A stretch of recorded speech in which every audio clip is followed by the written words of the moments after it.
collectible. Famous, also famous, number one, desirable. I do what I want, when I want, and how I want it. Leave you with the one in the air, that's how I roll. I got tons of soul, I'm a true collectible. Famous, also famous, number one, desirable. I do what I want, when I want, and how I want it. Tere, armsad ausad naised kuulajad, mina olen Elis ja oleme jõudnud aasta lõppu juba.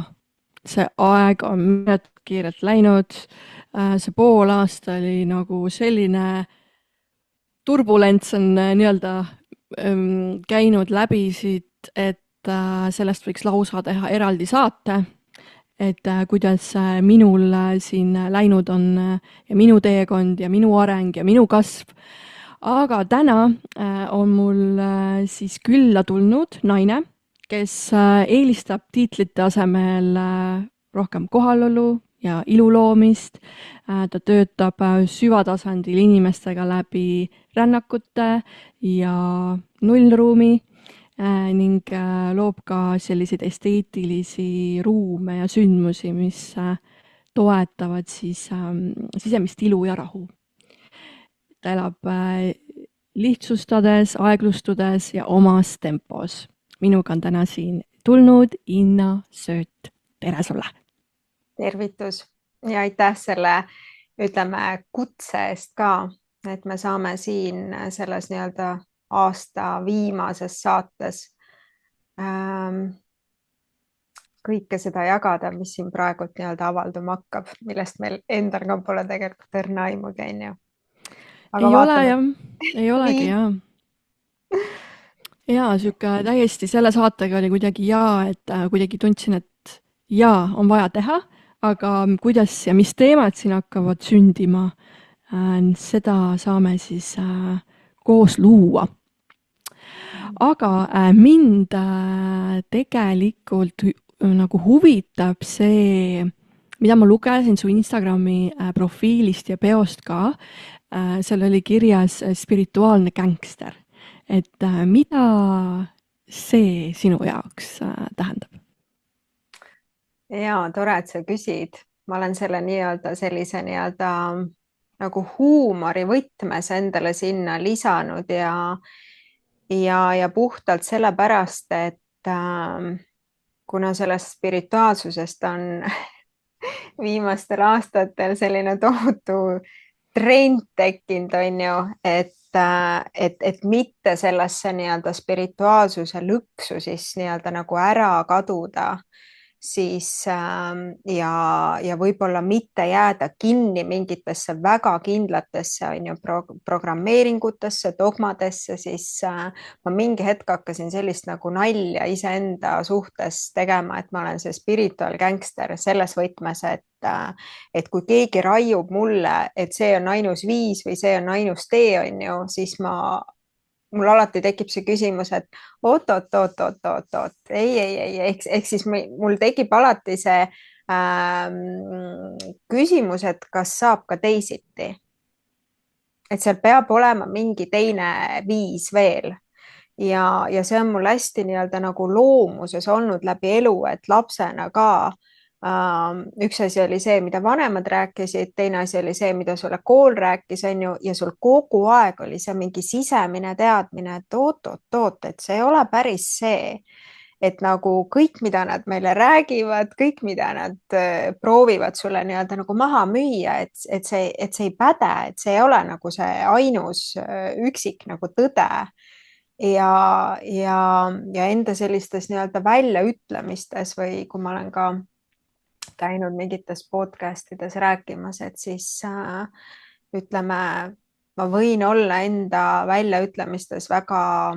toores, väga nii-öelda nagu konkreetne ja sealt ka see nii-öelda see siuke spiritual gangster, et mulle meeldib nagu mingeid asju nagu ümber lükata ja see toores olek. Ma mäletan väga hästi, minu ärkamine oli kuskil 2018, sealt edasi hakkasin vaikselt depressioonist välja tulema, ikka vaatasid ringi, vaatasid nagu, otsisid sellist nagu ikkagi toetust ja abi, on ju. Ja siis ma mäletan, et ma sattusin paar korda sinu nullruumi lehele ja mingitele sinu videodele,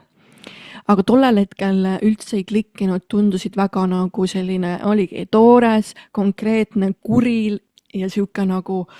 kas sa saad vaata? et tollel hetkel lihtsalt ei vaibinud, on ju. ja nüüd noh, olen ise ka läbi selle aja ju nii palju kasvanud ja täna nagu täiega klikib ja täna nagu täiega võtan vastu seda ja noh, saigi ju sinu nullruumi ka kogetud, et hiljem võime natukene avada ka seda, on ju. Et selles suhtes lahe on näha, kuidas elu on nüüd kokku viinud. ja vaata, nende asjadega ongi ju niimoodi, et me kuidagi küpseme nagu mingiks informatsiooniks, on ju, et mul on endal ka olnud niimoodi, et keegi jagab mulle mingit infot ja mul lihtsalt mitte ükski koht ei haagi või ma loen mingit raamatut, on ju, ja ma ei saa mitte millestki aru. Ja siis läheb mingi aeg mööda ja siis mul tuleb meelde see ja ma saan täpselt aru, ütleme, et millest siis jutt oli ja siis ma võtan selle raamatu näiteks kätte, ma hakkan seda lugema ja mulle see info jõuab täiega kohale. Et ja selles mõttes alati tasub enda nagu tunnetust on ju usaldada.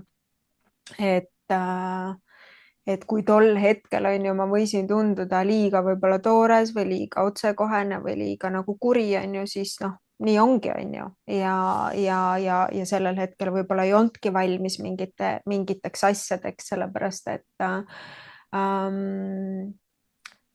jah, et kui ma nagu enda tööst natukene siin räägin, siis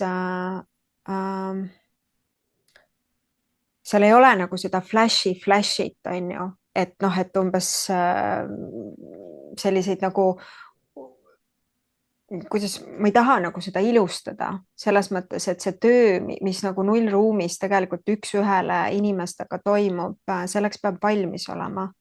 Ja selleks on vaja ka, ütleme, julgust ja seda just nimelt nagu hingejulgust, et nendesse kohtadesse minna. Ja ma olen endale ka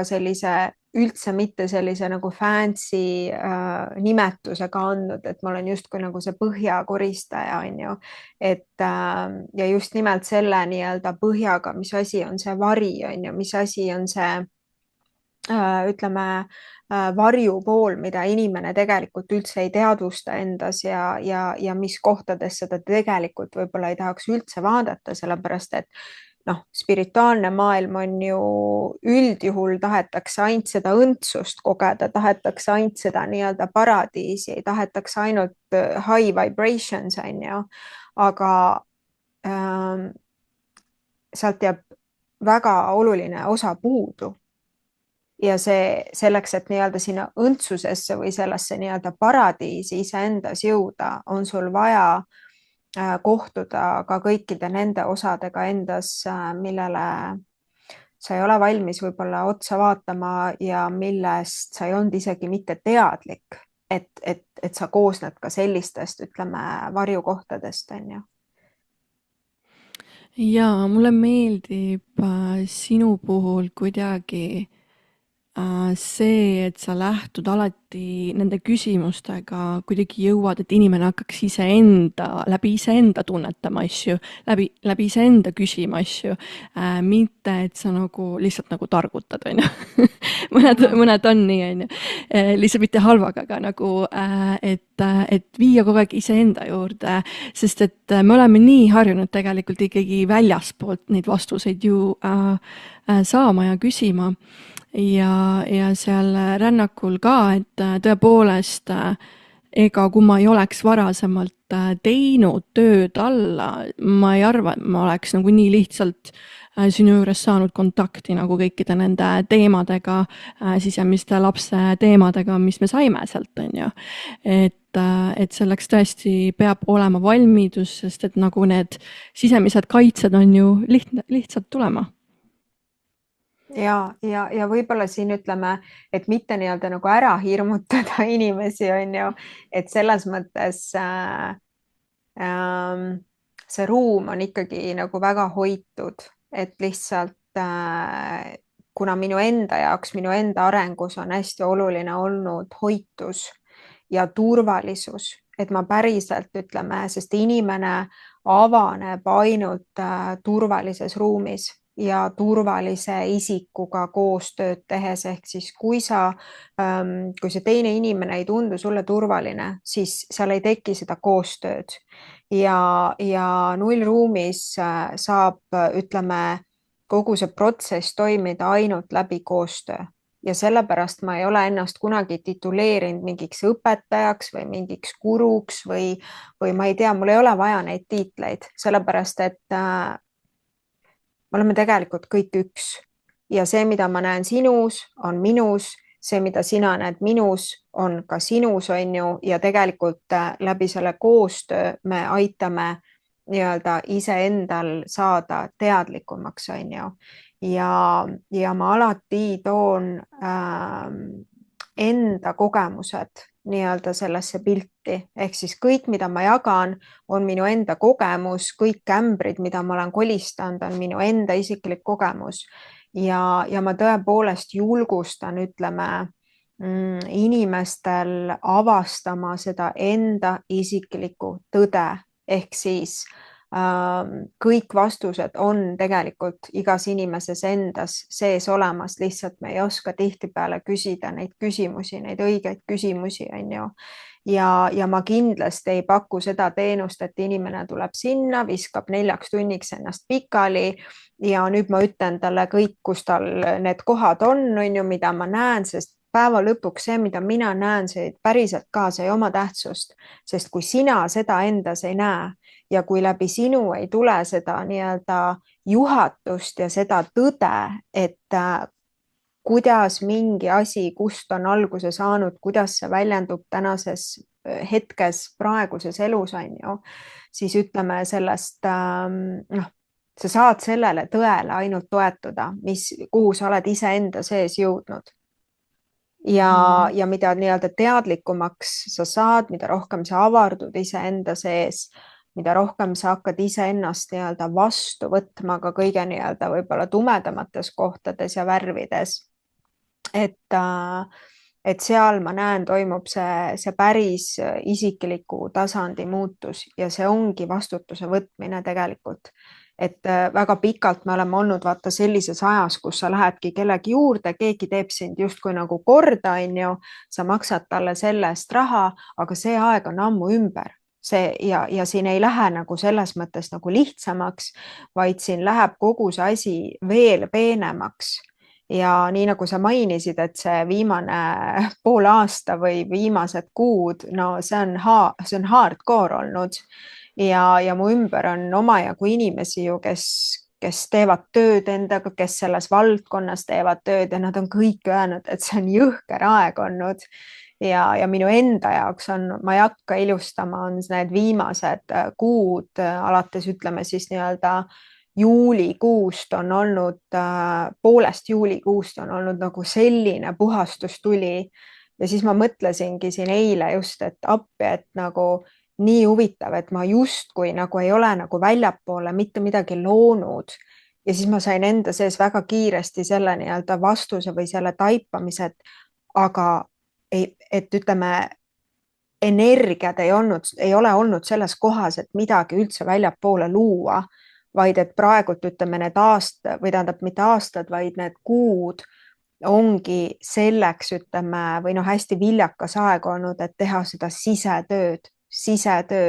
seestpoolt väljapoole, et ma saan ainult puhtalt jälle iseendast rääkida, et minul ei ole olnud neid ressursse, et ma pidin siin mingeid retriite ja asju korraldama ja siis ma tegelikult juba kevadel tundsin, et vau, et see ei mängi välja, et midagi on nii totaalselt paigast ära, et mul tõenäoliselt ei ole neid ressursse, et luua midagi rohkemat,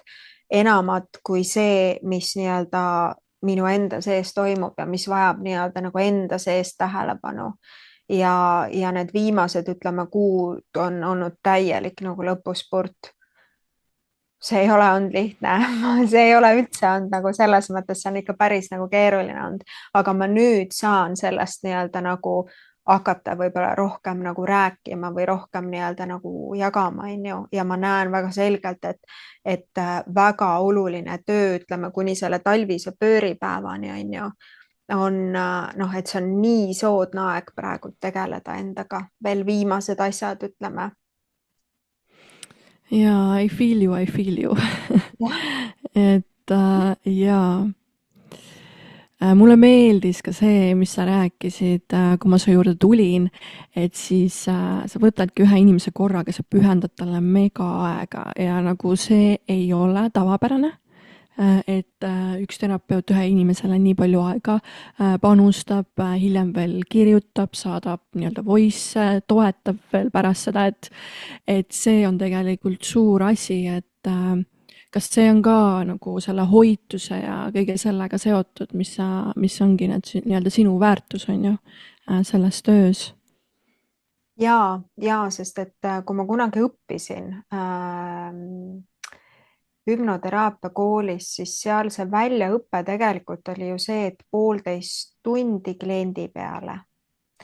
Ja siis ma alguses nagu proovisin niimoodi ja mul üsna nagu kiiresti sai selgeks, et selle 1,5 tunniga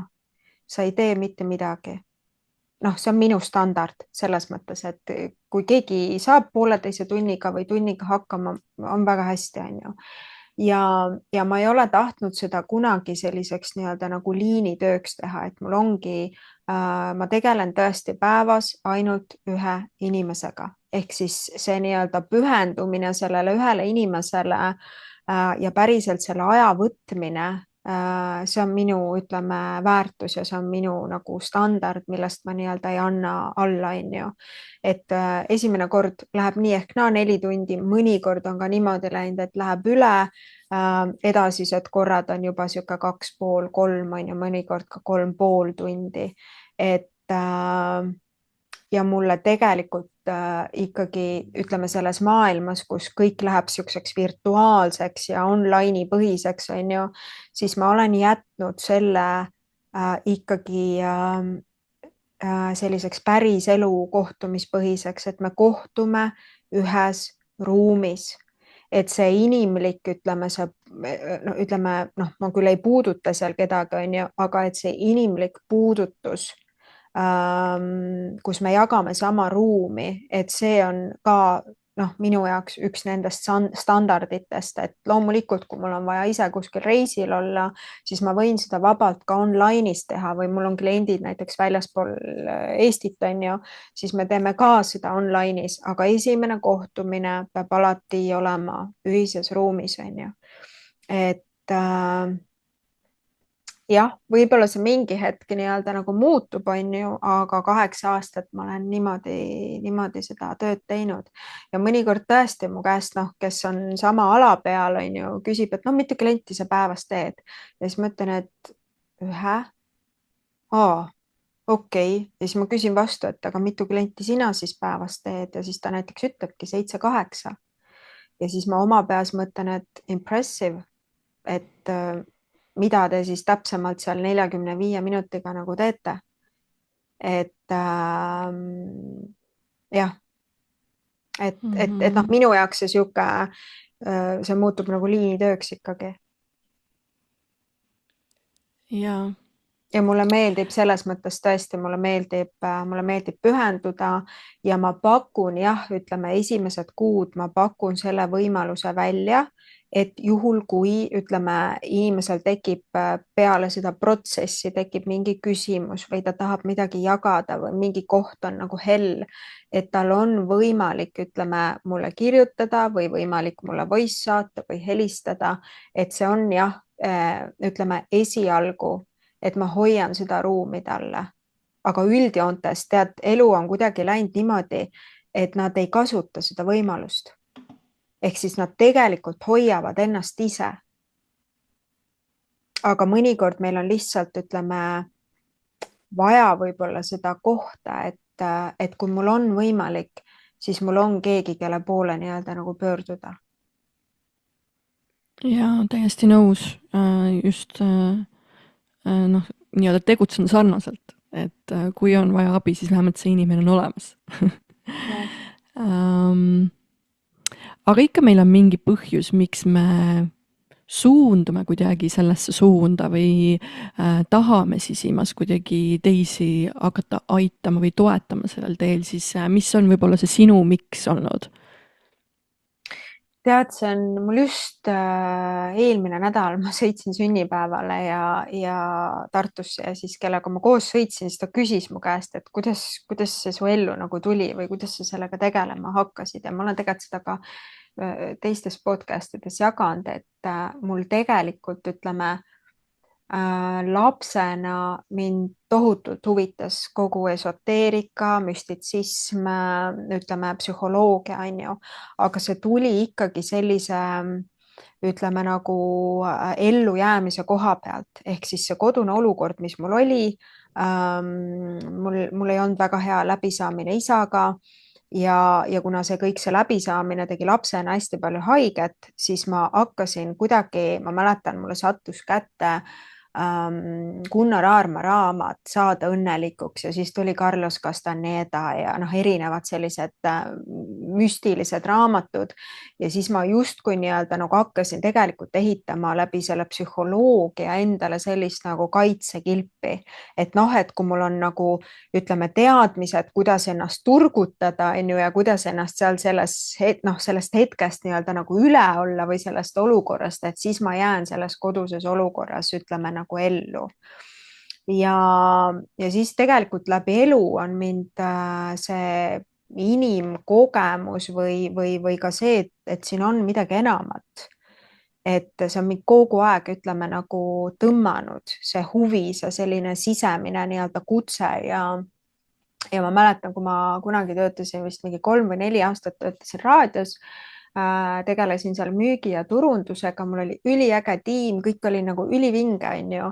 Ja mingi hetk saad aru, sa ärkad hommikul üles ja mõtled, et is this it? Et kas see ongi nagu nüüd kõik või? Ja samal ajal ma tegelikult õppisin ülikoolis tervisejuhtimist ja siis veel käisin hüpnoteraapiat ka õppimas. Ja siis ma ühesõnaga hakkasin vaikselt sinna nagu tervisevaldkonda liikuma. Ja siis vahepeal tulid mingid muud erinevad projektid ja ma mäletan, ma olin ühes kohvikus, töötasin mõnda aega juhatajana ja siis mul see nii-öelda kolleeg küsis, sest meil tuli seal koondamine ja siis kolleeg küsis, et Inna, et miks sa ei lähe tegele enda nende igasuguste nende rännakute ja teraapiate ja asjadega ja ma mäletan nii hästi, vaatasin talle otsa, ütlesin, et mis asja, mina ei viitsi sellega tegeleda, et nagu ma ei läinud sinna kooli sellepärast, et hakata teistega tegelema, sest et ma olingi tegelikult, kui ma sinna hüpnoteraapia kooli läksin, siis seal oli see ankeet vaja täita, et mis su nagu soov ja taotlus on ja ma olin sinna kirja pannud, et ma tahan ennast täiesti nii-öelda alasti võtta kiht-kihi haaval ja vaadata, et mis minus veel nii-öelda sees peidus on. Et ma läksin sinna tegelikult puhtalt iseenda pärast. Ja siis, kui ütleme, toimus koondamine ja siis ühe mingi tööprojekti lõpetamine, mis lõppes väga, ütleme, nagu koledalt, et mul ei olnud kunagi ühtegi nagu töösuhet lõppenud nii ebameeldivalt, seal oli minu osa, seal oli nende osa, see on selles mõttes, et mõlemapoolne, on ju. Ja siis ma kandideerisin mingitesse erinevatesse kohtadesse ja mind lihtsalt ei võetud vastu, sellepärast et mulle öeldigi, et me näeme, Inna, et sa oled võib-olla aastakese meil oled siin ja siis sa liigud edasi, sest sul hakkab igav. Ja selles mõttes selles oli hästi palju tõde ja siis ma olingi korraga nagu selles kohas, et okei, et kui nagu uksed on lihtsalt järjest nagu sulguvad, aga mida ma siis, aga millega ma siis siia kehastusin, et mis on siis need minu kingitused,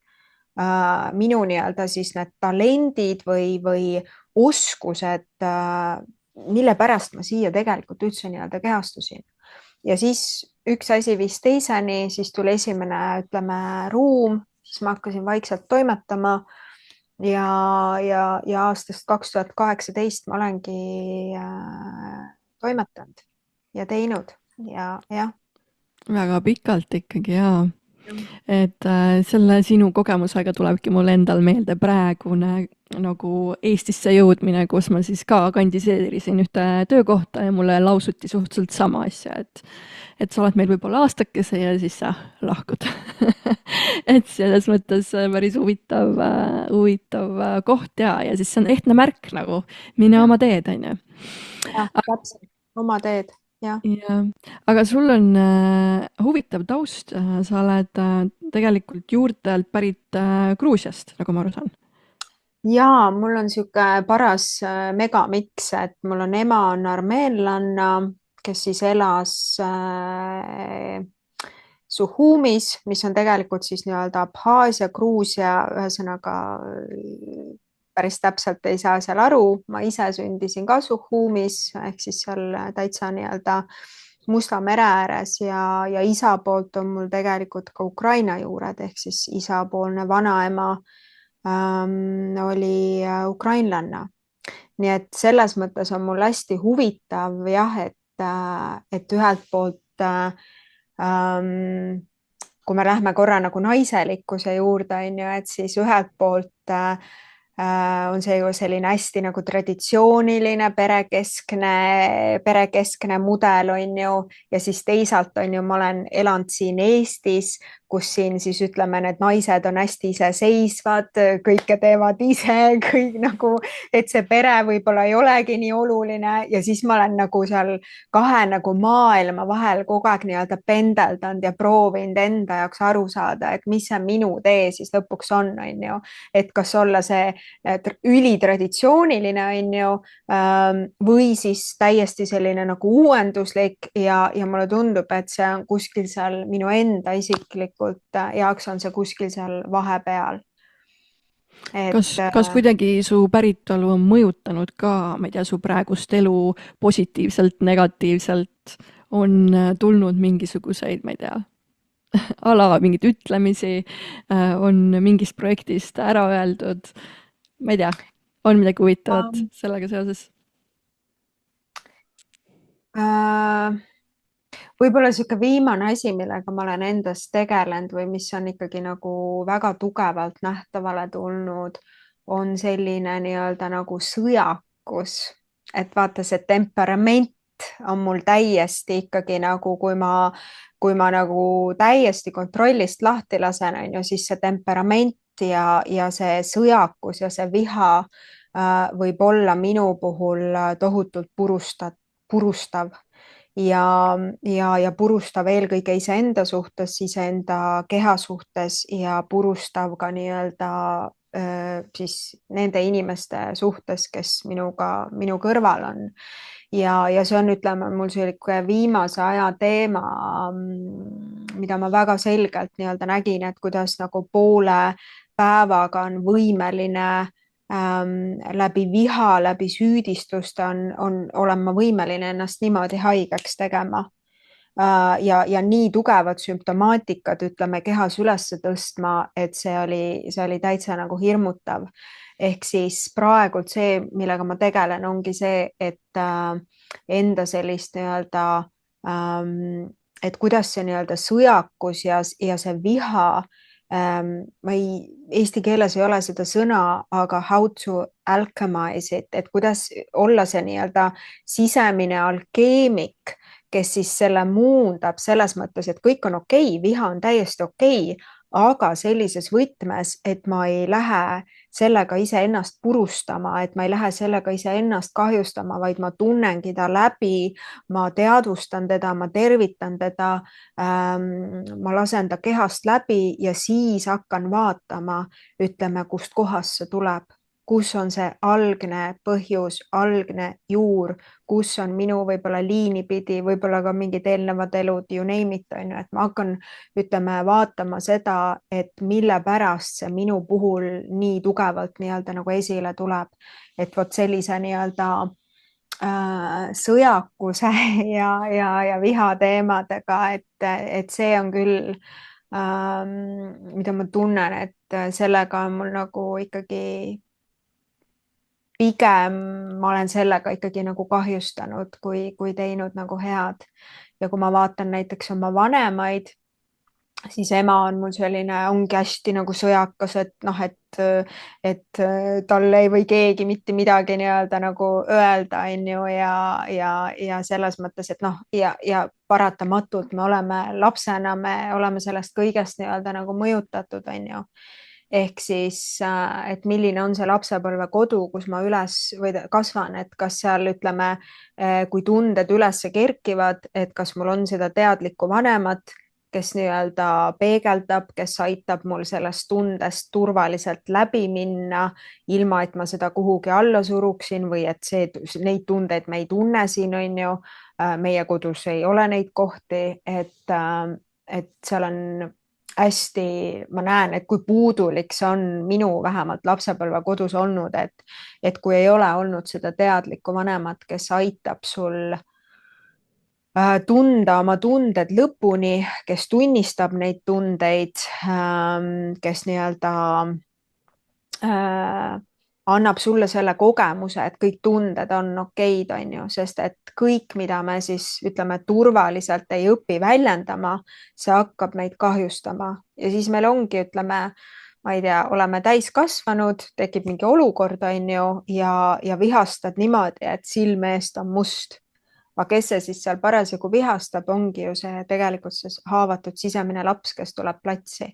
Ja siis sellega me suudame ikkagi väga palju kahju tegelikult tekitada eelkõige endale ja siis ümberkaudsetele inimestele ka ikkagi. Aga kui sa oled nagu jälginud ja mõtisklenud selle sõjakuse üle, siis kas see sõjakus on pigem lihtsalt nagu selles kultuuriruumis nagu tavapärane või see on pigem nagu ikkagi selline kaitsemeetod olnud, su emal siis näiteks? Ja see on ikkagi kaitse. Sest vaata selle sõjakusega ma räägin puhtalt praegu iseendast, on ju, et kus mul on see hästi värske teema, et ma ei olegi seda kusagil jaganud, sest et see on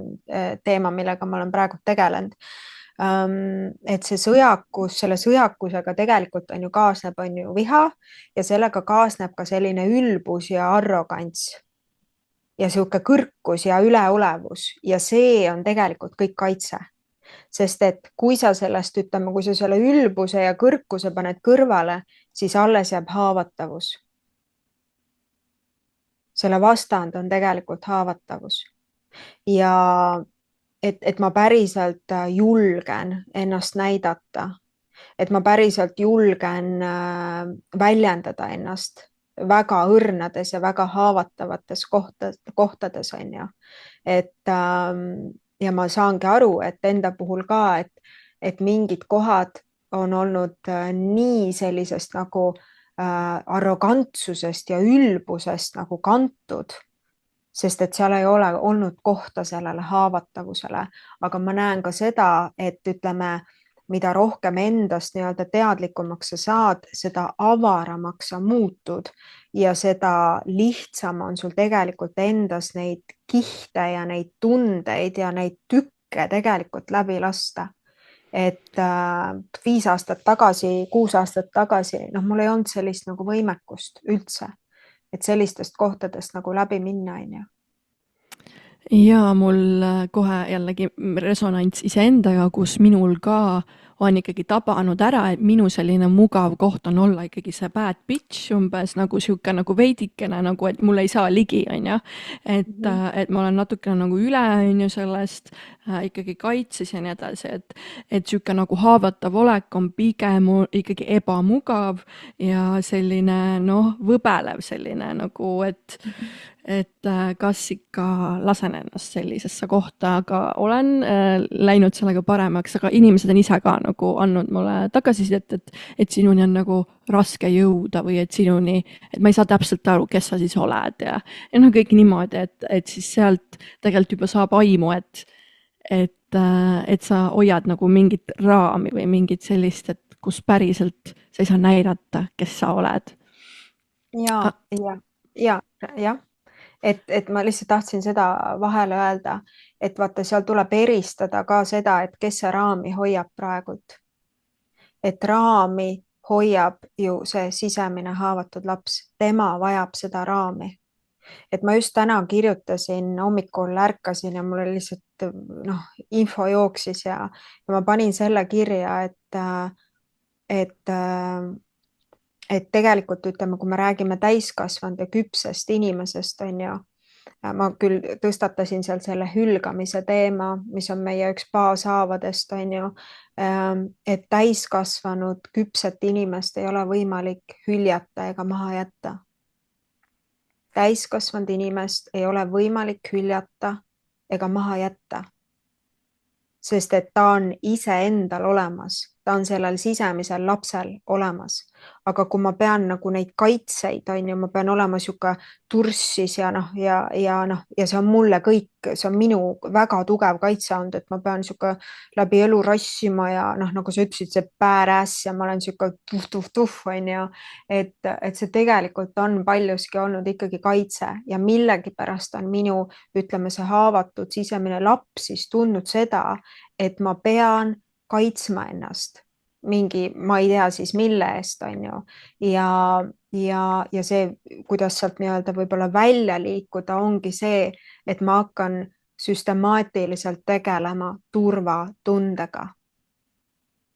Et mille pärast ma siis ei tunne ennast nii-öelda turvaliselt, kus on see turvatunne saanud, ütleme, pihta,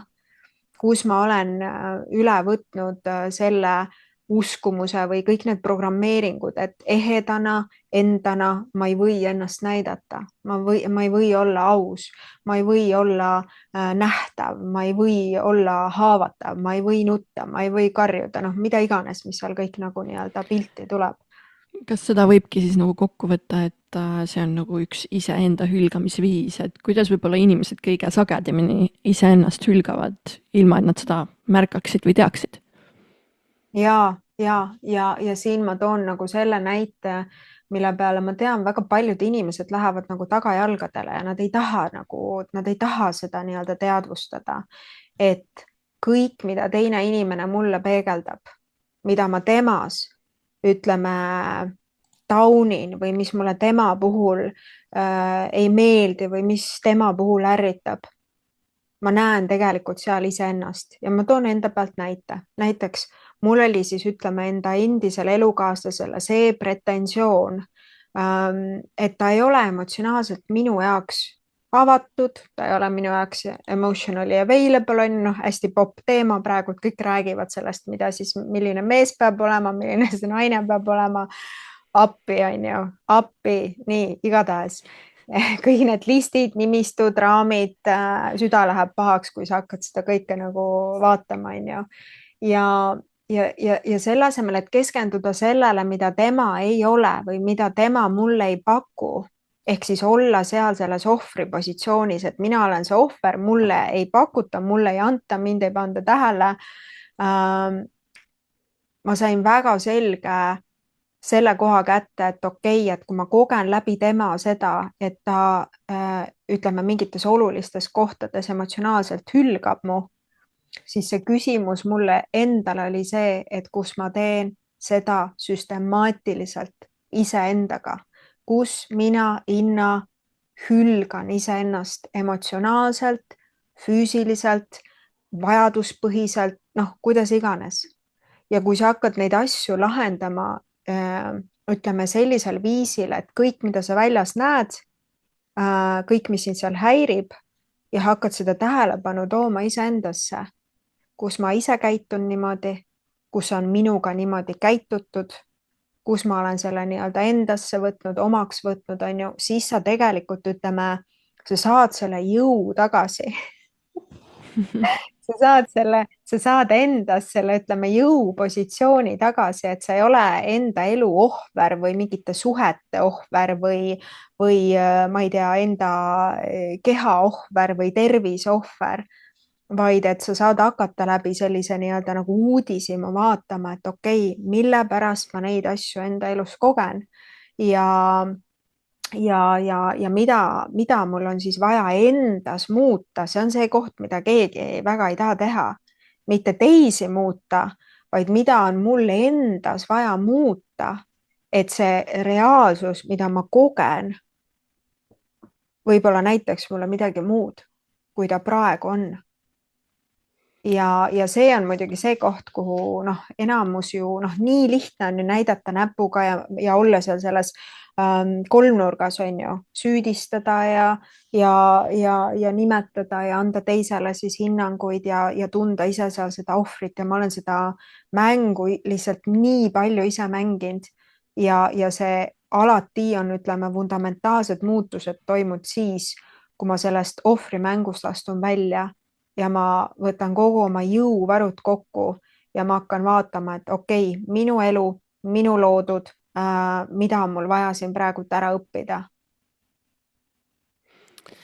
Ja paljudel võib muidugi tekkida see, et kuidas ma ikkagi teen siis seda muutust, kuidas ma nagu alustan sellega, et tahe oleks, aga ei oska või ongi see, et terapeut näitab sulle nagu mingi selle lõnga kätte, on ju, et siit on see koht, on ju. Aga sealt on tegelikult nii nagu mugav ka üle libiseda, et nagu okei, jah, ta näitas mul selle koha ära, aga nagu mis ma siin nüüd siis tegema pean ja siis see kuidagi kaobki ära, ei võta enam fookusesse seda. Aga ma nii nagu mäletan veel, nagu kui minna tagasi veel selle minu sessiooni juurde, siis minu jaoks see näitas nagu väga hästi ära, miks ma olen võib-olla lasknud inimestel endast võib-olla niimoodi korralikult ka üle sõita, aga lihtsalt olengi nagu noogutanud, siis ma olen nagu nii palju vastutust võtnud varasemalt üle ja sealt joonistuski välja üks dünaamika ka, kus nagu oligi mul ju ema ja vanaema seal ja et siis kuidas ma olin lasknud nagu endal üle sõita nii-öelda ja siis ka nagu nõustuda sellega ja siis võtta seda koormat kuidagi endale, et siis me selle sessiooniga ka kuidagi lahustasime seda ja ma andsin osa vastutusest nagu ära siis nagu, mida ma olen kandnud, on ju. Et ja tegelikult ongi, et inimestel tekib nagu siis segadus, et kuidas ma siis töötan seda ja kas peab üldse kaevama. Vot, kas peab üldse kaevama, seda on ka mulle ikkagi tulnud, et Elis, mida sa kaevad seal minevikus, et ela nüüd praegu siin ja praegu ja naudi nagu. Ja see on nii huvitav teema, on ju, et mul on endal ka ju mingeid olukordi, kus kui ma vanematele olen midagi jaganud ja ema ütleb, et Inna, nagu ole õnnelik ja ela lihtsalt, on ju, et nagu mis sul on seal kogu aeg, mis sa seal minevikus kogu aeg vaatad ja teed, on ju. Ja seal on osati on nagu tõepõhi all. Aga meil on vaata selline ütlus, et vist oli kuidagi kõlas niimoodi, et kes ei mäleta minevikku, elab tulevikute või praegult mul kuidagi tuleb mingi selline ütlus meelde, et seal minevikus, et kui me teeme seda nii-öelda, käime seal vaatamas seda infot, on ju, või seda mineviku sündmust, on ju, kui me teeme seda traumatööd ka, siis me ei lähe sinna, ütleme, selle pointiga, et me jääme nüüd sinna istuma ja nüüd me istumegi ja elamegi seal selles minevikus. Et mis on selle nii-öelda asja point või iva ongi see, et me lähme sinna mineviku sündmusesse, mis tegelikult on ju siin ja praegu, sest keha, mateeria on siin ja praegu. Ja läbi selle keha me saame selle koha kätte, kus me oleme kinni, kus on meie psüühika kinni, kus on meie närvisüsteem kinni, kus on meie keha kinni. Ja väga paljud inimesed võivad öelda, et täiesti mõttetu on selle minevikuga tegeleda, kuniks neil, ütleme, siin ja praegu tekivad mingid reageeringud, mingid, ütleme, haigused, mingid sümptomid, mingid olukorrad, mida nad ei suuda ära nii-öelda selgitada, et miks nad tunnevad seda, mida nad tunnevad, et justkui oled nagu täiskasvanu, on ju, aga mingites kohtades ongi silm eest läheb mustaks, tekib mingi kehaline sümptom, on ju, justkui arstide juures kõik on korras ja ometi sa tunned seda, mida sa tunned, on see siis mingi ärevus või paanikahoog või mida iganes kõike veel, on ju. Ja siis meil on vaja lihtsalt vaadata meil on vaja minna, ütleme, kätte saada need algsed hetked, need nii-öelda juurpõhjused, need algsed sündmused, kus tegelikult me endiselt veel elame läbi nende sündmuste, ehk siis me ei ole siin ja praegu, me ei ole praegu kohal, vaid me istume mingites, ütleme, nendes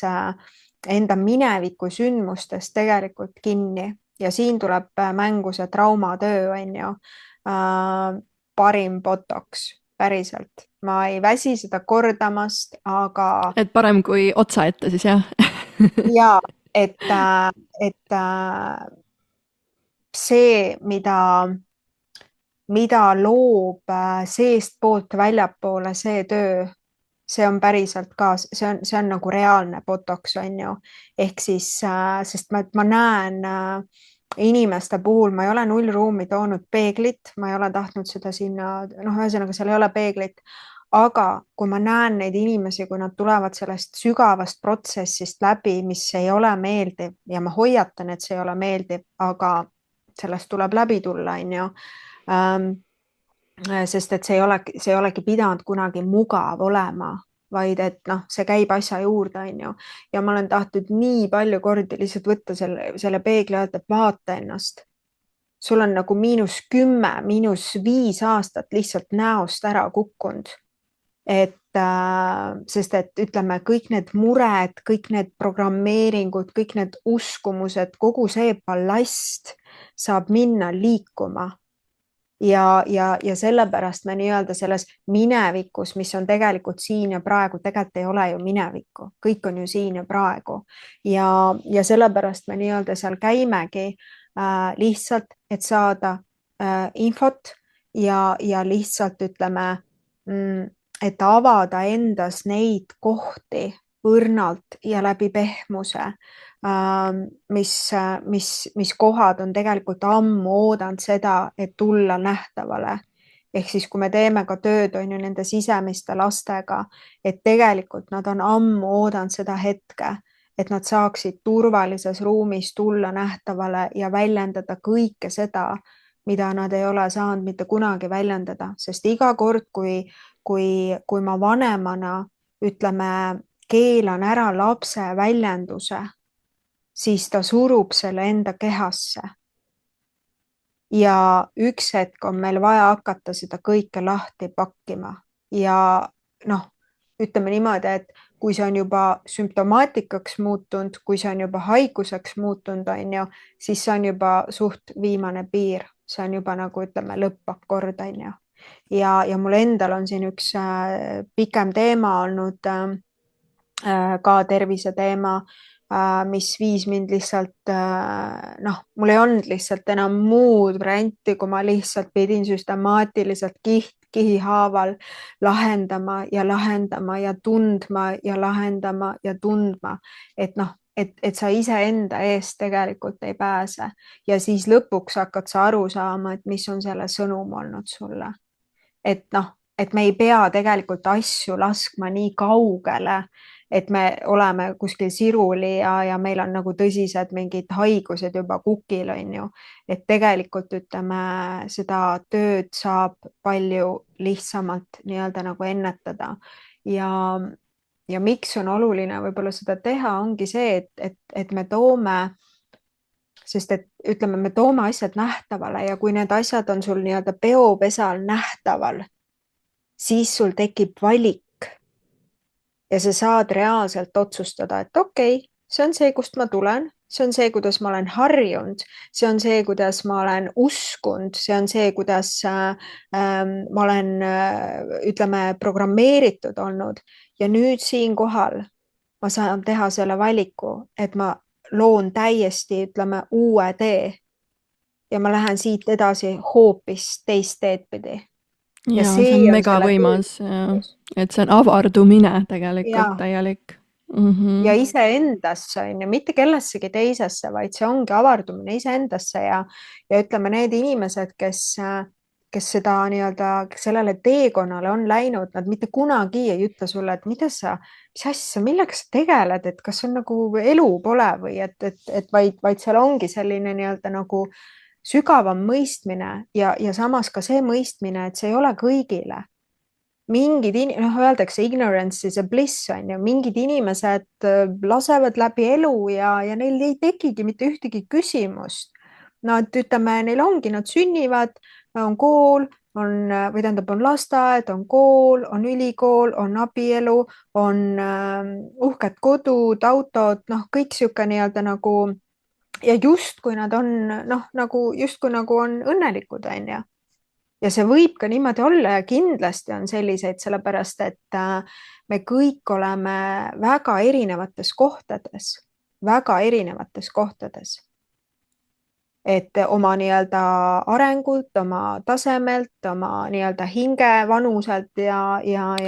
kõige sellena, on ju. Jaa, ma arvan, et paljud, kes mind täna jälgivad, need, kellega ma suhtlesin võib-olla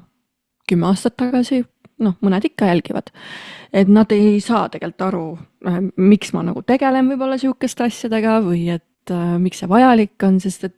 nende elus võib-olla ongi teine tee ja nad ei olegi pidanud sihukeste asjadega üldse tegelema. Neil on mingid muud väljakutsed, on ju. Et see on jah, see, ikka sa tahad enda ellu inimesi, kes sind lõpuks nagu mõistavad täpselt sellel sügaval tasandil, et ma arvangi, et seda ma olen otsinud enda elus ja olen ka mõned leidnud, mõned inimesed, kes mind mõistavad sellel tasandil ja kui sa selle leiad, siis tegelikult sa näedki, et sa ei ole üksi, on ju, selles kõiges ja kuidagi see toetus on nagu hoopis teisel tasandil kui sellisel pealispindsel tasandil. Aga üks küsimus mul tekkis küll, vaata sa ennem rääkisid, et on sihuke eluterve viha ja nii edasi, on ju. Siis inimestel võib tekkida see, et aga kuidas siis ära tunda seda, et millal reageerib minu nagu meie sees sisemine laps ja millal siis nagu minu see täiskasvanud osa, mis on nagu ka mõneti nagu mõned on heldid nagu reaktsioonid, on ju. Et kuidas seal nagu näiteks siis vahet teha? Ma lasin seda küsimust läbi endast ja ma tahan julgelt väita, et 90% reageeringust tuleb sealt alateadvusest ehk siis sealt sisemise haavatud lapse tasandilt ja seda väga teadlikku reageeringut ütleme, kui sa oled küps täiskasvanu, siis sa saad oma asju lahendada niimoodi, et sa ei lähe sul ei ole vaja, ütleme, sellisesse nagu purustavasse kohta üldse tegelikult nagu minna, on ju, sest et sa juba, ütleme, eos, ütleme, kui sa tajud, et okei, minu piirist praegu astuti üle, sa saad seda täiesti rahumeelselt öelda, et kuule, kallis, mulle praegu see asi ei sobi, et või mis iganes see asi on ju, et seal ei ole nii tugevat sellist reageeringut ja laengut taga. Ja isegi kui on ju, siis sa õpid seda selles mõttes läbi laskma, sa õpid seda juhtima ja praegu ka enda töös ma näen väga selgelt, et kõigepealt, kui ma endaga teen ka tööd, et mul on vaja kõigepealt see nii-öelda see emotsioon endas omaks võtta, see endast nii-öelda läbi lasta ja siis ma alles saan hakata minna sinna nagu protsessi sisse nende küsimustega, et kust kohast see tuleb. Kui vana ma olen sellel hetkel, kui vana on see hinna, kes praegu reageerib, ma ei tea, mees ütleb, et ta hilineb, on ju, ja siis sa oled järsku tagajalgadel või mees ütleb, et kaaslane ütleb, et kuuled, et ma ei saa ikkagi, mul ei õnnestu täna teatrisse minna ja siis sellest on mingi tohutu draama, on ju, kes see siis seal reageerib? Seal ei reageeri see täiskasvanud küps inimene, vaid seal reageerib see üldjoontes, see sisemine haavatud laps tuleb niimoodi pilti ja ma räägin iseendast, sest ma olen ise olnud väga kimpus sellega, et kus ma hästi tugevalt reageerin või siis ma lähen sellesse teise äärmusesse, mis on mind, ütleme, mis on tekitanud ka sellised nagu haigusmomendid või nagu sümptomaatika, kus ma siis mängin seda head tüdrukut, kes ei käivitu, aga sees põleb, saad aru, sees on sihuke torm, aga sa mängid seda hästi toredat, seda hästi head tüdrukut, oled sihuke hästi malbe, hästi nunnu, onju, aga üks hetk sa ei jaksa seda see on mängida. nagu iseendale valetamine jälle. Ja jällegi, ja sa ei jaksa seda mängida ja siis ongi see koht, kus nagu there will be shit everywhere. Ja nüüd on küsimus selles, et kuidas üldse mitte nii-öelda, mitte et nagu vältida, aga mis on need nagu sammud, et sellist olukorda selles mõttes nii-öelda nagu ennetada, et mul ei ole vaja täna enam endale seda lapsepõlvekodu, kus oli kogu aeg piiri peal see elamine, kus oli kogu aeg võib-olla see sõimlemine ja kus omavahel ei suudetud rahulikult asjadest rääkida ilma süüdistamata, ilma hinnanguteta, ilma siukse nagu draama ja kaoseta, onju. Aga kui sa oled, ütleme, kui sa tulened sellisest päritoluperest, siis see kõik võtab aega, et ütleme ümber häälestada, ümber õpetada, ümber kodeerida oma närvisüsteemi, oma reageeringuid, oma, ütleme, kogu seda puhkust ja tööd ja liikumisi ja kõiki neid asju. Ja sellepärast ma olengi enda elus, ütleme, just nende viimaste aastatega ma olen tohutult aeglustanud. Ja nüüd, ütleme, kui ma arvasin, et okei, no enam aeglasemaks minna ei saa, siis mu keha tuli nii tugevalt ütlema ei. Ja siis ma olin olukorras, ütleme, kus ma pidin veel aeglustama ja kuidas sa mõtled, et Jesus Christ, et nagu kuhu veel aeglustada, aga noh, nii oli, onju. ja ma tahaks veel öelda seda, et võib-olla võib siit jutust nagu kõlada see, et jube raske ja vaevarikas ja pikk tee nagu selle ümberkodeerimiseni, aga tegelikult see ei pea olema selline ja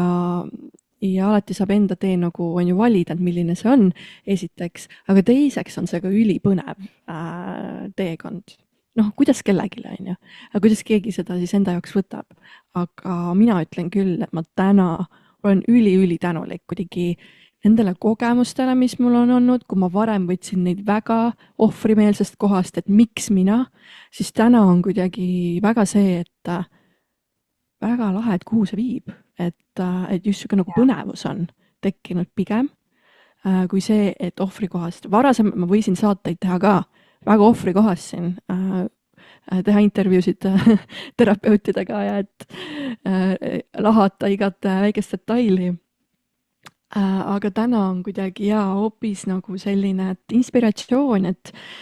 tegelikult võib see kodeerimine olla väga nagu ahaa ja põnevaid momente ja elust hoopis teisi külgi avardab.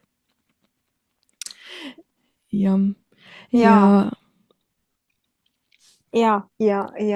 siin on ka see koht, et jällegi, et mulle väga nagu meeldis see, et sa tõid selle koha esile, et kas tulla sellest ohvrist ja tegutseda ja toimetada, kus siis justkui nagu on see sund. Jälle ma pean sinna lapsepõlve vaatama, jälle ma pean mingite asjadega tegelema, mina ei viitsi, mina ei taha, siis ei olegi mõtet. Siis lihtsalt ei olegi mõtet ja siis saabki oma elu niimoodi edasi elada, luuagi endale seda sama kogemust kogu aeg ja ongi okei, onju. Aga üldjoontes nendel inimestel ei ole see okei. Nad tegelikult ei ole selle eluga rahul ja siis hakkabki maailmas toimuma väga palju erinevaid asju, onju, kui me vaatame, korra toon selle sõja teema sisse. Sõda ei ole väljaspool meid, vaid sõda on meis endis. Ja kui me tahame, ütleme, et meil ümber ei oleks sõda, siis see sõda tuleb meil enda sees ära lahendada ise endaga ja teha rahu selles mõttes kõigega, mis nii-öelda neid pulbitsevaid tundeid nii-öelda esile kutsub. Ja igal juhul see teekond sinna tasub siseneda tõesti selle uudishimuga. selle uudishimuga ja mulle kunagi väga meeldis see Alan Wattsi ütlus, ma võin täitsa puusse panna, aga ta kuidagi ütles nagu nii hästi, et inimesed arvavad, et elu mõte on justkui nagu midagi suurt väljaspool neid, aga tegelik elu mõte on see, et sa nii-öelda saad iseendast teadlikuks. Kes ma olen, millised on minu algsätted, kes on see tõeline mina, on ju, kust ma tulen ja kõik muu, on ju, et see, et me oleme siin selles inimkogemuse mängus, on ju, see on ainult osa. Aga me oleme nii palju enamat, me oleme samal ajal hing ja me oleme vaim. Ja see maailm või see teekond on põnev ja kui sa sellele teekonnale astud, siis tagasiteed ei ole. Sa ei saa nagu lihtsalt silmi kinni panna ja öelda, et okei, ma ei näe seda, ma ei näe seda, ma ei näe seda, seda ei ole siin, on ju, see ei ole võimalik. Tegelikult on nina ees kogu aeg. Ja ongi nina ees. Ja samas on ju, mida rohkem sa avardud nagu iseendasse, siis seda lihtsam on sul tegelikult ka nii-öelda teisi inimesi ju mõista ja kogeda. Ja noh, nüüd, et tegelikult ju teist ei ole, on ju. Me oleme kogu selles protsessis siin, selles kollektiivselt, me oleme ju kõik koos siin. Me kogeme väga palju sarnaseid tundeid, me tuleme väga palju sarnastest päritoluperedest, need päritoluhaavad, tuumhaavad kõik on tegelikult ühed ja need samad. Et ka kõige, ütleme, võib-olla kui laps sünnib, ütleme, materiaalses mõistes väga heasse perekonda, on ju, aga võib-olla tal ei ole seda emotsionaalset lähedust, mida ta on vajanud. Ja vastupidi, võib-olla pere, kus võib-olla on tohutu vaesus, aga seal peres on võib-olla olnud üks vanem, kes on sellele lapsele olnud väga oluline tugi. Et meil kõigil on, ütleme, omad tripid, mida me tuleme siia kogema ja lahendama ja see on õpetanud mul, ütleme, et kui ma seda hüpnoteraapia koolis õppisin, siis mul, ja kui ma selle nii-öelda sain tehtud, siis, või läbitud, siis mul läks tükk aega, et muuta endas seda suhtumist, et ma pidevalt siis nii-öelda skaneerisin neid inimesi ja siis enda peas nii-öelda panin neile neid, ütleme, paika, et ahah, siin on mingi ema teema, tal on mingi isa teema, siin on see teema ja mul läks mitu aastat aega, et seda endas välja juurida. Et iga kord siis võtta inimest vastu täpselt sellisena, nagu ta sellel ajahetkel tegelikult on. Ilma igasuguste minu, ütleme, filtriteta. Et see on nagu selline, sest me hakkame enda mingeid lugusid ja asju ja enda arvamust sinna niimoodi mõnusalt juurde pikkima ja siis samal ajal see inimene avaneb hoopis teise koha pealt. Ja see on mind teinud hästi alandlikuks. Et kui minu käest ei küsita, siis ma ei jaga mitte midagi. Ja kui minu käest küsitakse, siis ma jagan. Jaa, just. Polegi lisada, sest et olen ise ka nendesse ämbritesse sattunud ja samuti mulle on nagu vastupidi, olen saanud sarnast kogemust, kus ma ei ole küsinud, aga justkui tullakse midagi siin õpetama või omast siis mõtteviisist või enda mingitest projektsioonidest mulle midagi ütlema, mis mul on justkui. Et ja, see on väga, väga hea tähelepanek, et jälgida iseendast ka, et me seda ei teeks, et ainult siis vastata, kui küsitakse, et ei ole vaja kõikidele appi tõtata nii-öelda. Et sa ennem vastasid tegelikult päris hästi ära selle, et mis on meie endaga toimiva suhte vundament, et nagu sa tõidki välja, et see sisemine laps esiteks ja kõik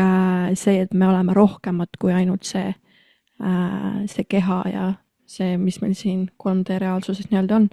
Et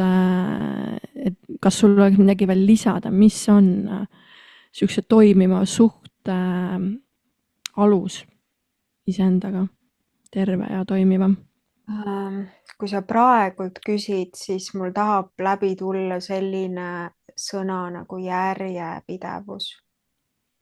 Järjepidevus, sellepärast et kui ma tulen ja ma kogu aeg räägin iseendast, on ju, ja praegult räägin ka iseendast, kui ma tulen päritolu perekonnast, kus ütleme minu vajadused ei ole olnud, ütleme, aktsepteeritud ja nähtud, siis ma tegelikult lapsena ei õpi ka, ütleme, enda neid vajadusi ju tegelikult ja ka piire, kui minu piiridest on üle sõidetud igati moodi, on ju, ma ei õpi, ütleme, ma ei arene selles kohas psüühiliselt tegelikult välja, mis tähendab seda, et sellised lapsed, kes on kogenud enda lapsepõlves hästi palju nii füüsilist kui ka emotsionaalset hülgamist, ehk siis tal ei ole olnud seda teadlikku vanemat, on ju, kellega siis koos saada seda peegeldust, ma juba enne rääkisin sellest, on ju, siis need lapsed täiskasvanu eas, neil on väga raske, ütleme, teha otsuseid iseendast lähtuvalt, kus on piirid paigas, kus on järjepidevus, kus nad valivad süstemaatiliselt iseenda eest hoolt kanda. Et minu enda puhul on olnud ka see, et ma pigem saad aru, lähen hoolitsen kellegi teise eest ja siis ma jätan ennast seal täiesti unarusse ja siis mul on endal on see tass mingi ülitühi ja siis, kus tekivad on ju paarissuhte põhitülid, ongi see, et nüüd ma siis mingi hetk otsustan, et nii, nüüd tema peab hakkama minu tassi täitma ja see tõenäosus, et ta täidab seda, võib olla, aga võib-olla ka mitte, on ju. Ja siis on see väike Inna, see tige haavatud tegelane, kes on ammu juba kõik oma tunded, kõikidest enda vajadustest nii-öelda üle lasknud, üle piiri läinud, on ju. Ja nüüd ta siis ootab ja protestib ja hakkab nõudma, et nii, aga nüüd ma tahan, et sina hoolitseksid minu eest ja ta hakkab, ütleme, ta asetab siis oma kaaslase tegelikult enda suhtes vanema rolli.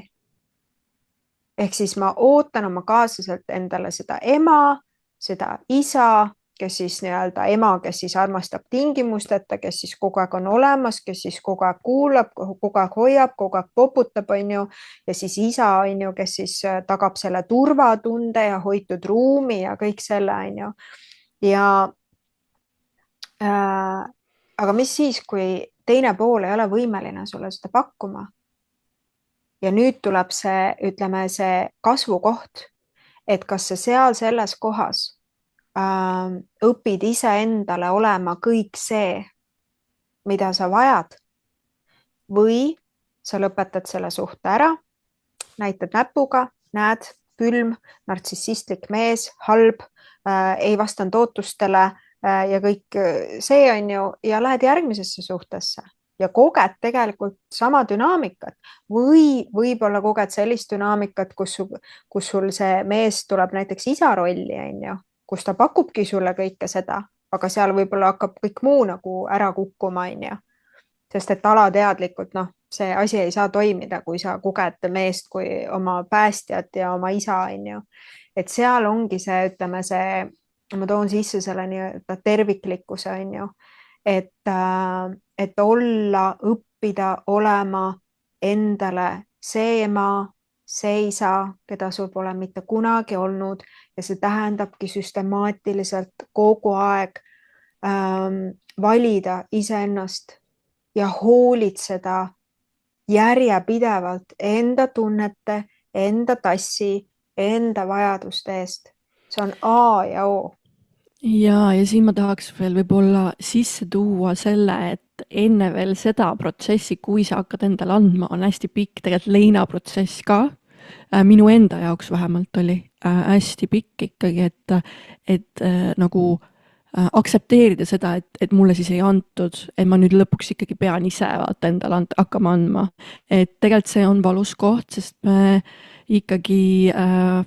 lootsime ja ootasime seda väljast, on ju, ja et seda nüüd tunnistada ja sellest kohast siis minna sellesse küpsesse kohta, et hakata endale võtta see vastutus, siis seal võib tulla leina, et seal on vaja see lihtsalt läbi kogeda, et selles mõttes ikkagi ilus protsess. ja seal tuleb üles ka ütleme mina ei usu sellesse, et on võimalik andestada ilma, et sa koged eelnevalt läbi selle leina, kõik need vihatunded, kõik need solvumise tunded, kõik need pettumuse tunded, ühesõnaga, et sa tood selle kõik nii-öelda nähtavale, sa tood selle kõik välja ja et see, ütleme, see sisemine laps, kes üks hetk teadvustab, et pekki küll, ma ei ole saanud seda ja teist ja kolmandat, see on ühtaegu väga valus, ta on tõesti, ütleme, see teadvustamine, et sul ei ole olnud seda lapsepõlve, mida sa tegelikult nii-öelda nagu vajasid, et su kogu see illusiooni mull tegelikult laguneb koost, on ju, sest mõnikord mul tulevad inimesed, kes ütlevad, mul on jumala äge lapsepõlv olnud ja siis me hakkame niimoodi kihi haaval minema üliturvaliselt, ülipehmelt ja siis hakkab nähtavale tulema, et issand jumal, et nagu vau, et ma olin endale loonud, ütleme, mida vaata lapsed tihtipeale, kui nad ei tule toime sellega, mis tegelikult kodus toimub ja üldjoontes nad ei tule, siis nad hakkavad looma endale fantaasiamaailma. See on ka üks ellujäämisstrateegia, on ju. Ma loon endale mingi maailma, hakkan hästi palju unistama, et üks päev,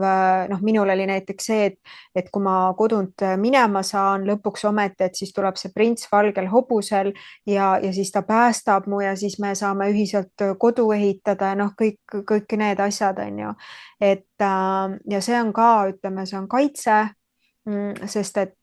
laps ei ole võimeline kõikide nende tunnetega toime tulema, ilma et tal oleks see täiskasvanu seal kõrval, kes aitaks tal seda kõike reguleerida, on ju.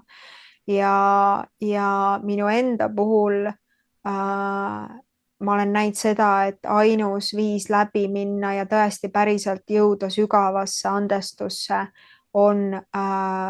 teadvustades ja isegi mitte nii palju teadvustades, vaid see on ka oluline, aga tundes kõiki neid tundeid, mida see sisemine haavatud laps on tegelikult kogenud, mida ma olen kogenud seal beebina, mida ma olen kogenud seal ükskõik mis vanused, seal terve nagu vanusegrupp võib sealt läbi käia, on ju. Ja kui sa need kohad lahti pakid, siis üks hetk toimub sinu sees ka see sisemine andestus, et sa saad aru ja teadvustad, et jah, vanemad said sulle pakkuda ainult seda, mida nad olid ise kogenud ja teades, et meie vanemad on ise olnud puuduses, meie emad on olnud täiesti, ütleme, tühjad, neil ei ole olnud tegelikult mitte midagi anda selles võtmes, sest nad ei ole ise saanud seda, mida nad ise vajasid ja vanemana ma saan lapsele pakkuda ja anda ainult seda edasi, mida ma ise sisaldan, mis on minus endas nii-öelda, mis depood on mul endal täidetud. Aga kui ma ise tulen puudusest ja tohutust ellujäämisest, siis ma saan seda ainult, ma saangi seda ainult lapsele õpetada ja näidata ja ainult seda ma talle tegelikult pakkuda saangi. Et siis toimub ka see, need protsessid tegelikult on väga ilusad. Et kui sa võtad ennast selles mõttes kokku ja sa usaldad seda ruumi, usaldad seda inimest, kellega koos sa seda teed, kes on selle, ütleme, valu ja ilu tunnistajaks, on ju, siis need viivad tegelikult väga suurtesse nagu muutustesse, nagu järgnevatesse muutustesse, sellepärast et sa hakkad, ütleme, opereerima hoopis teiste kohtade pealt enda elus. Seni kaua, kui sa ei ole teemasid nähtavaks teinud, siis see kõik on automatism. Sa tegelikult toimetad ainult, ütleme, läbi alateadvuse. Seal ei ole teadlikkust. Ja ma arvan, et sa katsid väga sügavalt just selle koha ära, et kuidas siis iseendaga heasse ja tervesse kohta tulla tagasi ja mis on need vajalikud protsessid selleks. Aga ma tahaks veel käsitleda ühte teemat, mis omavahel ka arutasime. Just nagu sellised ühiskonna poolt loodud nagu dogmad, et võib-olla mis on sinu arvates kõige tugevamad dogmad, mis on naistele täna peale pandud? Eks ma ise ka vaatasin, tunnen, et ma olen nagu 33 ja aeg tiksub ja ei ole veel seda perekonda ja olen veel siukene üksi seikleja, reisija ja nii edasi. See hakkab nüüd nagu, ma vaatan, et see hakkab natukene nagu vaibuma, et vaadatakse ka nendele naistele, et see on okei, aga ikka ma näen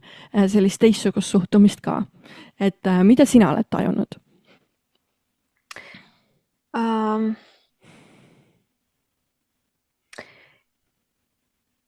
Minu enda jaoks ma näen nagu väga selgelt, et kõik see, mis on olnud, ütleme need vanad, ütleme sellised programmeeringud ja vanad siuksed ongi dogmad ja uskumused, kuidas või mis või milline see naine olema peab või millal ta peaks sünnitama või millal ta peaks pere looma. Need asjad täna enam ei kehti. Sest et maailm on nii suures muutuses, nii suures transformatsioonis praegu, et ma mingi aeg just tegin selle kohta ka sellise nagu mõtiskluse ja postituse, et näiteks minu enda puhul ka, et mingi osa minust on tahtnud luua väga traditsioonilist perekonda ja ma ei ole suutnud seda ära luua. Ja nüüd jääda sinna ohvrisse ja mõelda, et ma olen kuidagi halvem või et ma olen ebaõnnestunud või ja nii-öelda laskudagi sellesse kohta, et ma kuidagi olen läbi kukkunud.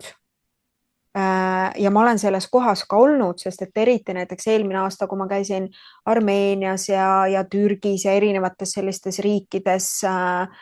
kus ütleme pereväärtused ja kõik see on nagu hästi nii-öelda nagu esirinnas ja nii-öelda nagu oluline, siis seal need kohad väga puudutasid mind, sest ma olen täna 40 ja mul näiteks lapsi ei ole hetkel ja siis ma sain, ütleme endas nagu vaadata neid kohti, et mis alustel üldse minnakse täna ka nendesse suhetesse, mis alustel luuakse pere, mis alustel üldse lapsi sünnitatakse. Ja mulle endale tundub, et see aeg, kus naise eneserealisatsioon on ainult läbi pere või ainult läbi selle, et ta on abielus ja et tal on lapsed, et see aeg on ümber, sellepärast et on väga palju naisi, kes teadlikult otsustavad võib-olla mitte emadeks saada, neil on selleks omad põhjused ja ei ole mina seal see kohtumõistja ütlemaks, et oi, et sa oled kuidagi vigane või et tegelikult see teeb mulle haiget, kui me naistena läheme sellisesse kohta, et me hakkame selles osas andma hinnanguid, et sa ei ole bioloogiline või sa ei ole see sellepärast et sul ei ole ette näidata neid ja neid asju, on ju. Et päeva lõpuks jällegi ma toon selle teema, et me oleme üks ja me oleme kõik õed, mis tähendab seda, et tegelikult me peaksime teineteist toetama, mis iganes siis, mida iganes keegi valib, sellepärast et ma olen kohtunud nii mõnegi naisega ja ka meesterahvaga, kes näiteks ütleb, et aga ma ei vali näiteks vanemaks saada ja see ongi see minu panus, kus ma lõpetan ära näiteks selle, ütleme selles liinis kogu selle õuduse, mis on näiteks nagu toimunud, et minuga see asi lõpeb ja on ju ka väga palju naisi, kes võib-olla tahavad emadeks saada, mis on neil väga nii-öelda justkui nagu see sisemine soov, aga millegipärast see ei loo ära. Ja ta ei ole selle võrra nii-öelda nagu halvem või ebanaiselikum, et minu jaoks on, ütleme, kui me räägime nagu naisest ja naiselikkusest, siis naiselik on see naine, kes elab enda tões, kes elab ütleme, enda tõe järgi, enda tempos läbi sellise sisemise sära, mis on tema jaoks õige. et tal on see vankumatu, ütleme, see kese, millele ta toetub, et see on minu tee. Et minu tee ei ole see võib-olla, mida kogu see ülejäänud sootsium läheb, on ju, vaid et minu tee on midagi muud. Ja väga paljud naised ka läbi ajaloo, näiteks, kes võib-olla ei ole loonud pere, mis iganes need põhjused seal on ju, on panustanud ja loonud, ütleme siis mingit muud loomingut. Nad on suunanud kogu selle, ütleme, energia mingisse täiesti muusse nii-öelda nagu loomesse. Ja kes olen mina seal ütlemaks, et ta on siis selle võrra vähem või mitte naiselik või nagu mitte bioloogiline või mis iganes asju, mis hinnanguid me seal anname. Et nagu mina või noh, olen alati nagu julgustanud seda, et kõige olulisem on jah, see sinu sisemine tõde. Isegi kui inimesed vaatavad, et oota, mis asja, et sest ma olen ise nendes kohtades olnud, kus igalt poolt nagu pressib peale, et issand, et sa saad 38, oi, juba sa oled 39, juba sa oled 40, juba peaks olema pere, juba peaksid lapsed olema, juba peaksid kõik see. Aga väga paljud, ütleme, naised tänapäeval on tegelikult ju valinud selle tee, et nad kõigepealt tegelevad iseendaga. Ja selles mõttes, ja ma võin enda loo ka siia tulla, ma olin 17, kui ma läksin Inglismaale lapsi hoidma. No suke suvetöö oli ja minu hooldada oli siis seal üks 4,5-aastane väike April ja seal tekkis selline olukord, kus ma käitusin temaga enda jaoks väga, ütleme, mitte adekvaatselt ja see ehmatas mind tohutult ära, sellepärast et mul tuli kohe see taipamine, et ma käitusin temaga nii, nagu minu isa oli minuga käitunud. Ja sellest hetkest ma lubasin endale, et läbi minu ei sünni siia enne last, kui ma ei ole endas neid kohti ära tervendanud. Ja täna ma olen selles kohas, et kui see laps tuleb, siis ta tuleb ja kui ta selles, ütleme, kehastuses ei tule, siis ka see on selles mõttes, et mul on täna sellega täielik nii-öelda rahu. Ja ma ei anna siinkohal mitte ühelegi naisele hinnangut, et ja ei ütle, et ta on selle tõttu vähem bioloogilisem või vähem naine. Sest et naiseks ei tee see, kas ta on ema või kas ta on abielus või kas tal on kõik need mingid siuksed vormid ja tiitlid, vaid naiseks või naiselikuks teeb jällegi minu silmis see tema enda sisemine tõde, tema enda sisemine juhatus, tema enda sisemine sära, see, millele ta päriselt nii-öelda on truu ja millele ta toetub. Ja ma arvangi, et siin nagu see suur küsimus ongi, et kuidas lubada endal elada teistmoodi, ilma süü, ilma hirmu, ilma häbita, on ju. Et need on kõik need kohad, kuhu ühiskond nagu tahab sutsata, on ju. Ja, sellepärast, et vaata, seal on, sest et kogu see süsteem on ju niimoodi üles ehitatud, et naine terve elu oleks endaga mitte rahul. Et me oleksime mitte rahul oma kehadega, et me ei julgeks vananeda, on ju kogu see ilusüstide, kogu see botoksi, kogu see lõikuste maailm. Et see on ju, no see on nagu jaburaks muutunud, et see, mida su keha loomulikult läbi teeb, et see justkui enam ei ole nagu loomulik, et sa pead kogu aeg midagi tuunima, midagi tegema nagu paremaks. Tarbima, ehk siis see paneb meid tarbima, see rahulolematus tegelikult, on ju? Ja selle peale on väga paljud asjad üles ehitatud jah, et sul oleks see sisemine rahulolematus ja siis oledki püsiklient terveks eluks, muudkui tuunid ja ikka on vähe ja vähe ja vähe ja vähe. Aga mida rohkem sa teed endaga sisemist tööd, seda nii-öelda rohkem kukub ära seda kõik sellist nagu välist butafooriat, seda välist nii-öelda vajadust, ütleme kuidagi fiksida, kuidagi tuunida ennast, kuidagi olla midagi enamat, kui sa praegult oled. Et see on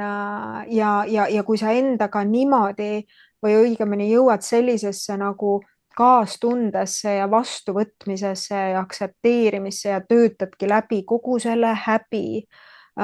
kogu selle ebapiisavuse, kõik need kohad,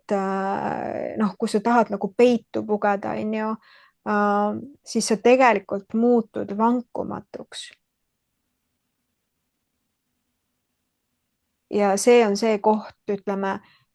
vahet ei ole, kas ma teen tööd meestega või ma teen tööd naistega, aga noh, naistel on natuke see spetsiifika nagu teine, on ju, sest noh, mehi ma näen üliharva, kes ükski mees üldjuhul ei tule ütlema, et oo Inna, ma ei ole oma kehaga rahul, on ju, et noh, meestel on teised teemad, on ju, et naistel on see ikkagi noh, kõik see jällegi see ühiskonna surve on ju, et kuidas ja mida sa pead olema. Et mis tegelikult lükkab sind kogu aeg iseendast kaugemale. Ja see on nagu sihuke lõppematu sõltuvuste jada, et need inimesed, kes hakkavad juba kusagilt nii-öelda tuunima, nad jäävadki, nad on täiesti seal lõksus. Sellepärast sul on kogu aeg vaja seda nii-öelda juurde panna ja juurde teha ja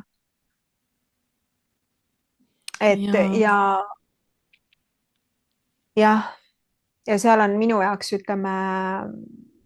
seal mul tekib alati see küsimus, et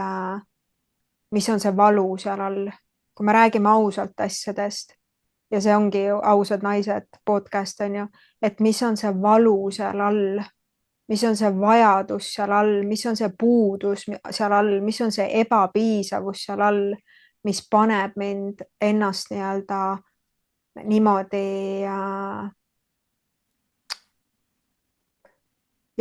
kahjustama või mida iganes tegema, et mul kunagi endal oli selline olukord, kus käisin Erik Orgu trennis ja ma sain päris heasse vormi ja mul tekkis selline olukord, kus mul käed ja reied, vaata, tekkis see üleliigne nahk, kõik hakkas nagu lotendama ja ma tundsin ennast nagu nii halvasti ja ma mäletan, et ma läksin siis juba täitsa niimoodi nagu kirurgi juurde seda näitama ja kui ta ütles kõik, et palju see maksab ja kuidas ja mis ja siis ma läksin koju ja ma olin nii õnnetu ja siis mingi hetk ma sain aru, et Inna, et see on sinu keha, et see on ju sinu keha, et iga sihuke nagu lõikumine ja äralõikamine ja see kõik tegelikult keha teadvusele on see trauma, sa ju ise õpid, on ju kehateadvust, kõik need operatsioonid, tuunimised, süstimised, see on tegelikult kehale on see trauma. Ja öelda seal, et need ei mõjuta, on ju, noh, see ei nagu ei vasta tõele ja siis tekibki see küsimus, et aga mille pärast me neid asju teeme, sest me ei tunne, et me oleme piisavad sellistena, nagu me oleme, et ma olen nõus, et ütleme sihuke esteetiline meditsiin, et tal on oma koht, et kui tõesti inimesega juhtub mingi õnnetus ja sul on tõesti, no ma ei tea, nägu on segi, on ju, sul on vaja see kuidagi taastada, tal on seal oma koht. Aga kõik muu, mis läheb nagu nii üle võlli täna, et mingid 16-17 aastased tüdrukud tulevad suurte botox huulte ja asjadega, ma tahaks näha, et kes on need nagu emad, kes nagu üldse lasevad läbi selliseid asju selles mõttes ja need tegijad, kes võtavad neid lapsi vastu, kelle psüühika, kelle närvisüsteem ei ole veel välja arenenud ja kes juba lasevad endal igast asju seal teha, on ju. Ja ma olen ka mõelnud nende peale, kes käivad igat pidi lõikamas, et olen ka mõelnud selle peale, et hea point sul see sisse tuua. Aga võib-olla mõned küsimused veel lõpetuseks hakkame võib-olla kokku võtma siin vaikselt. Milline on see maailm? Mida sa tahaksid näha või kogeda tulevikus? Vaatame natukene nüüd tulevikku. et millised võiksid olla võib-olla need inimsuhted, üldse maailmakorraldus või kuidagi, mis on nagu sinu selline ja mõtted? kohe esimesena tahab läbi tulla ausad, nagu ausad ja läbipaistvad suhted ja pigem sellised ütleme kogukondlikud ja koostööle põhinevad ja isegi ka võib-olla sellised, kus ütleme seda nii-öelda rahavahetust sellisel viisil tegelikult see muutub nagu ebaoluliseks. Et seal ongi näiteks ütleme, et sa saad mingeid, ütleme, enda kingitusi, enda teenuseid jagada siis kellegi teisega, on ju, ütleme sihuke parterdamine sisuliselt, on ju. Ja ma näen ikkagi neid inimesi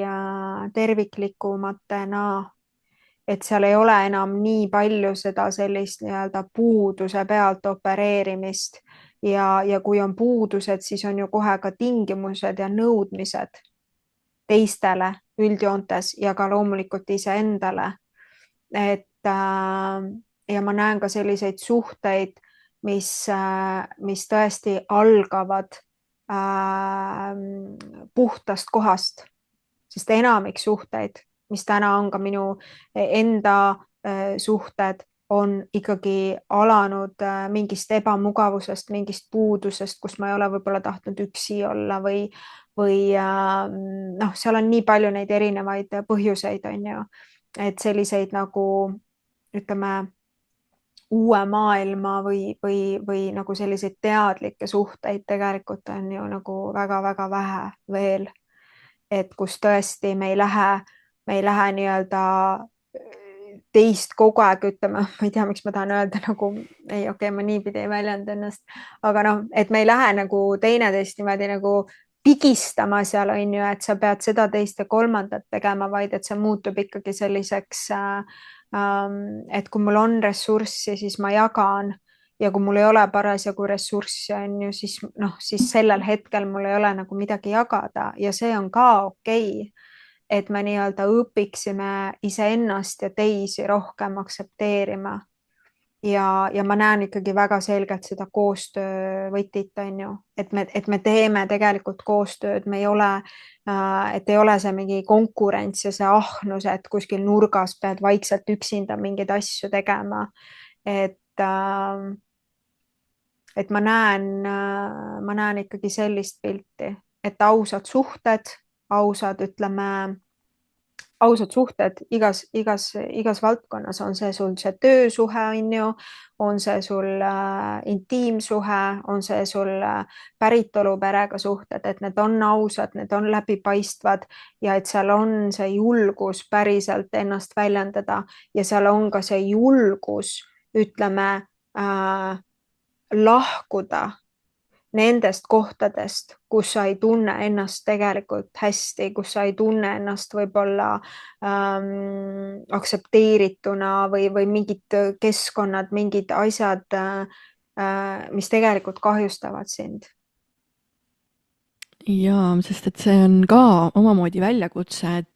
lahkuda sellest vanast ja minna uude keskkonda, sest me oleme harjunud sellest vanast ikkagi kinni hoidma. Ja ma arvan, et mul on ka olnud see aasta see protsess, kus kõik siuksed vanad suhted või arvates, et me kuidagi justkui sobime, on alati kuidagi nagu midagi tulnud vahele, kus on nagu lagunemine toimunud ja ma saangi aru, et ma ei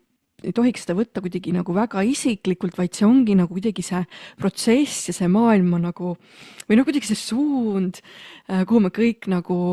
liigume oma nagu teesse ja oma nagu väesse ja võtta see vastu, et mõni periood me peamegi olemagi võib-olla täiesti nagu iseendaga või sul võivad olla mingi paar inimest võib-olla, kes sind saavad ka toetada sellel teekonnal, aga jah, et siuksed tulevad uued lähisuhted nagu hakkavad tekkima, et mõnikord ongi okei, et sa oled selles nullpunktis, nullruumis. ja see nullruum selles mõttes, nullruum ongi ju tegelikult, miks nullruum on nullruum, sest et esiteks seal on kõikide võimalikkuste väli. Ehk siis me kõik elus kogeme üsna tihti, mõni rohkem, mõni vähem, nullpunkte. Ehk siis, kus sa oledki täiesti sellises kohas, kus sa tõstad käed üles, ütled, et mina ei tea, kuidas siit praegu kogu see pull edasi läheb, on ju. Aga kuidagi ta ikkagi on edasi läinud, on ju. ja selles mõttes ka nullruum, et alati on võimalik restartida. Ehk siis tegelikult ütleme, me restardime ennast ju läbi elu päris mitmeid kordi. Mingi suhe lõpeb ära, on ju, jälle nullpunkt. Mingi töösuhe lõpeb ära, nullpunkt, on ju. Mingi projekt saab läbi, jälle nullpunkt. Ja see on tegelikult, ütleme, mida suuremaks või mida lõdvestunumalt me suudame neid kohti endas vastu võtta, seda mõnusam on nendest kohtadest hakata jälle nii-öelda liikuma, on ju. Et see tegelikult, et see nullpunkt on tegelikult tohutu kingitus, sest et sa ei tea, mis sind ees ootab, mis tähendab seda, et sind võib oodata ees kõik. Ja, see on äge tegelikult. Ja mulle meeldis, et sa mainisid lõdvestumist just nimelt, et see on ka viimasel ajal mul hästi nagu aktuaalne sõna. Kõigepealt see sõna ja siis ka siis, mida see kehaliselt tähendab, on ju. Et just nimelt nendesse pinge ja stressi olukordadesse ka nagu lõdvestuda. Et see on minu arust väga hea point sul. Igal juhul megasaade, megasügavad teemad, megalahe kõik see kogu teema käsitlus. Mulle väga-väga meeldis, ma olin väga selles sees. Kas on midagi, mida sa veel tahad lisada, sest et minu arust sa vastasid väga selgelt ära, kes on sinu jaoks aus naine juba terve selle saate vältel. Nii et kui sa tahad midagi lisada, siis sa võid teha.